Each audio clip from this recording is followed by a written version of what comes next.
Hey, go homie, it's Bella. And Elijah. Today we have weather, sports, announcements, and more. And GPATV starts right now. Cue the intro. Final time. Ready, 5, 4, 3, 2.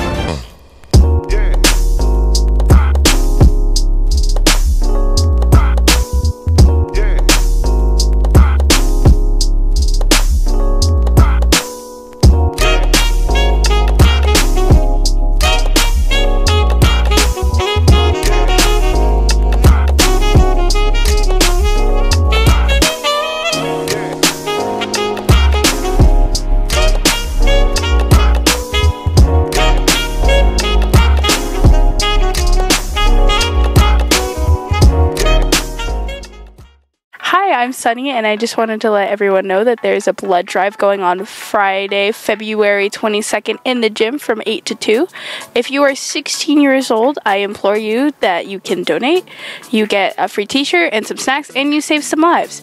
If you're wanting to sign up, it's going to be in room 3209. See Miss Raudabush. She'll give you a parent consent form, and after you bring that back signed, you get a little card saying when your appointment is, and we can get you ready to donate some blood.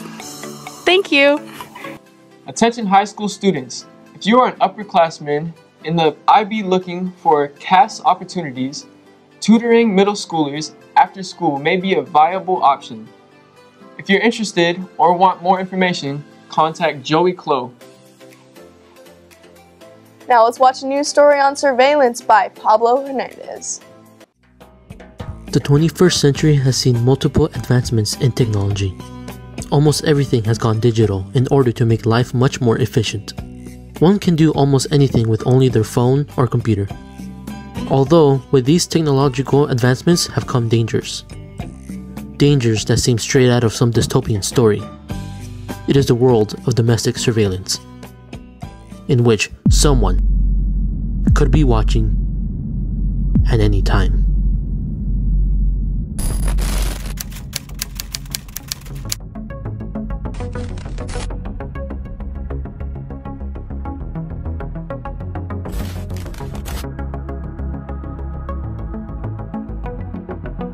The 1990s saw an advancement in communication with the rising popularity of cellular devices. With these devices came a program by the DEA known as USTO. At the time, the so-called war on drugs had entered its second decade. Latin America was seeing a rise in organized crime. Since the United States was a top consumer of drugs, the DEA created a program to tap and record phone calls across Latin America as well as the United States.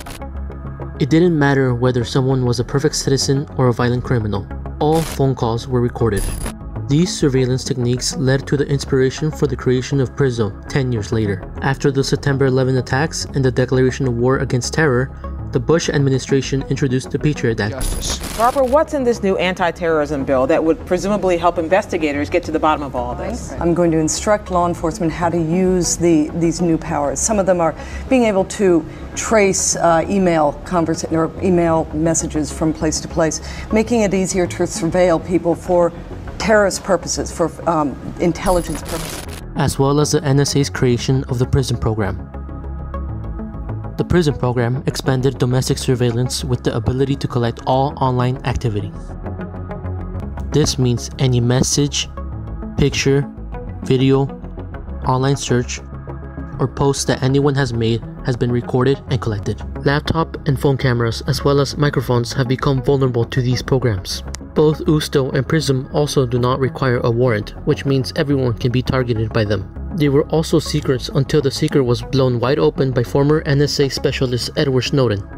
Although they repeatedly denied involvement, several companies were named as suppliers for information in the leaks. Companies like Google, Apple, Microsoft, Facebook, and others. After the secret became public, people were up in arms about privacy and stated that the programs were in violation of the Fourth Amendment, which states that the right to privacy should not be violated.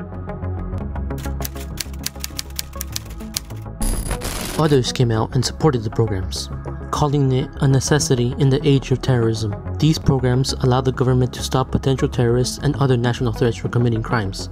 Many have come out with a message to those who oppose the program. If you have nothing to hide, then why are you worried?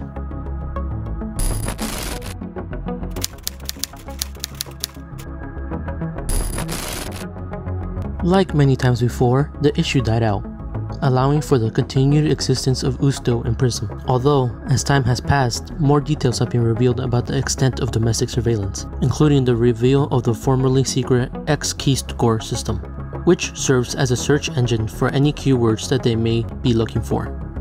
Although many have stated that these programs are necessary, how much freedom should be given away for temporary safety? Whatever the answer is, it is best to be careful when using technology, because someone could be watching and hearing you at any moment, and you will never know. This has been Pablo Hernandez, signing out. Great job, Pablo. That was a very well done story. Yeah, makes me want to cover my cameras with duct tape and everything. No. Mission Meadows Steam Night is happening on March 21st from 4:30 to 7:30 p.m. You'll be in charge of the science booth or possibly helping out our food booth. Please email or call Michelle Brown to sign up. Now on to weather with Morgan.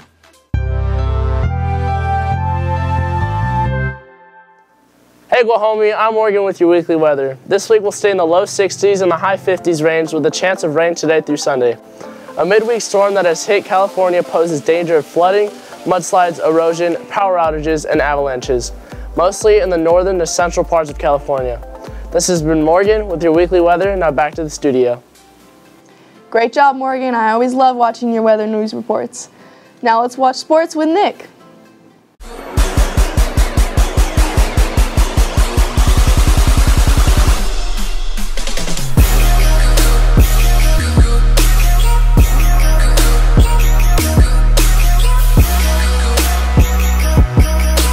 What's poppin', my Guahomie homies? It's your boy Nick coming at you with that school sports report. First up, we have our wrestling team.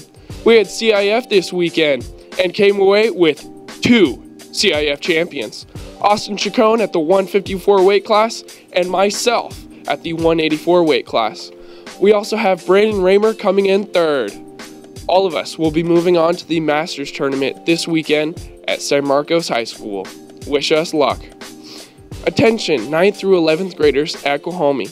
Football is coming, and spring practices will be starting on February 8th, Mondays and Wednesdays at the Vista Sports Park from 3:30 to 5. If interested, bring athletic attire with cleats if you have them. We'll be getting ready for the upcoming season in August. If you have any questions, please see Mr. Mormon in the Lower Wellness Center. That's all we have this week, Guahomie. Now back to the studio. Let's watch a news story on horses by Rami Linglet. Wild Free Roaming Horses and Burros Act of 1971 states that all wild free roaming horses and burros are to be protected from capture. Sadly, in these past few years, these horses have been betrayed and people have gone through, with the government's permission, and have captured thousands and thousands of these animals a year. Equinox Horse Rescue is a wild Mustang rescue located here in the heart of Oceanside, California. The founder, Sandra Linglet, has a passion in these animals, and here's her story. Today we have 13 horses at Equinox Horse Rescue. Few of them are already rideable and ready to be rehomed. And we have moms and babies that they are actually in training. And we just recently have another one called Rose that we saved from auction.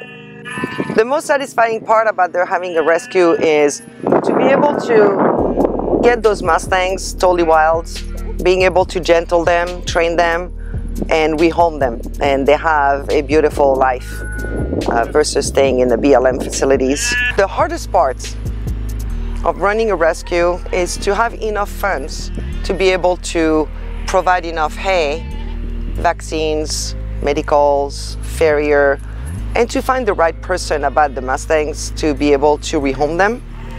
To be able to gentle Mustangs, you really have to understand their mentality.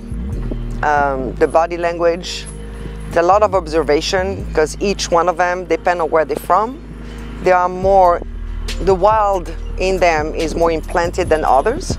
So it's very important, and the most important part of the gentling, it has to be patience, lots of love, and understanding. The future mission and the plan of the rescue is to be able to help healing people among the horses and the horses with the people. It's to actually bring both worlds together and being whole. It's been proven that horses are the biggest healer. People with PTSD, veterans, bedridden women, troubled children, teenagers. And that is the reason why we really need to acquire our own land, to be able to educate the people and to be welcoming as many people in need as we can.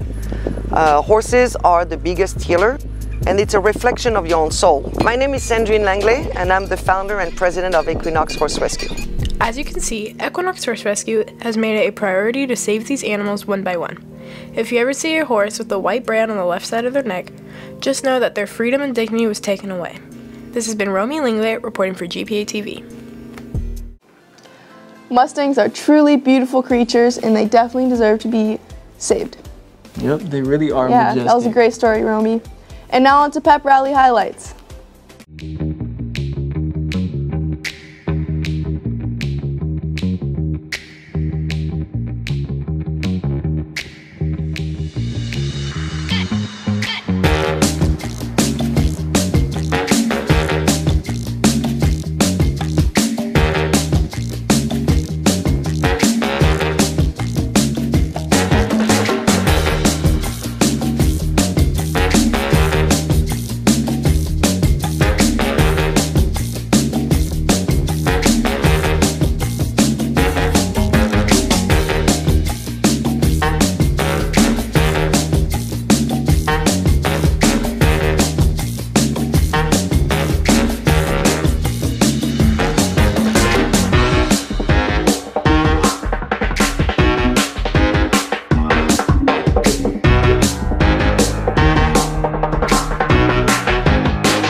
That's all for today, Go Homie. It's been Elijah here. And Bella, now signing out.